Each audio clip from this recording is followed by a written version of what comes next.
มาสบายดีตอนเช้าทุกคนมื้อนี้ก็ตอนนี้เวลาประมาณอยู่7 โมงทุกคนก็อยู่ป่าคือเก่านั่นแหละมื้อนี้เป็นมื้อที่2ที่เฮาจะอันนั้นเฮ็ด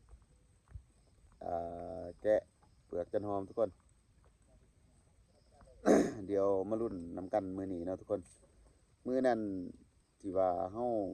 บ่ได้ถ่ายตอนที่ว่าเฮาสั่งร่วมมาติดเนาะทุกคนแต่ว่าเฮาได้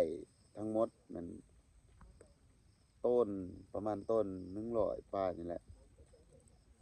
ในราคาโลละ3,500เฮาก็ได้4ล้านปลายทุกคนเฮาได้4,160,000เนาะทุกคนถือว่าก็โอเคเติบเนาะเดี๋ยวมาลุ้นมื้อนี้เฮาสิได้จักสอบทุกคน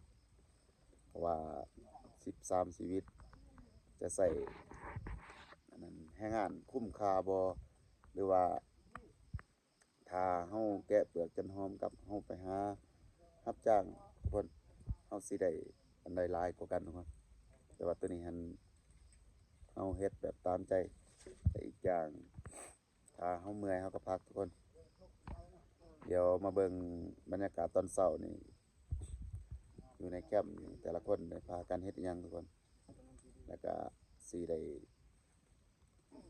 หมานอิหยังกินจักหน่อยก็ฮอกหรือว่ากระแตนะทุกคนเพราะว่าบางคนก็ไปหากินแหน่ส่วนผู้อยู่แคมป์ก็นั่งโซกันแล้วก็นึ่งข้าวนึ่งน้ำทุกคนเดี๋ยวไปเบิ่งในห้องครัวของเฮาแล้วก็อยู่แคมป์เฮาได้อัปเดตใหม่ทุกคนเฮาได้เฮ็ดเตียงและเฮ็ดเรือนครัวแหน่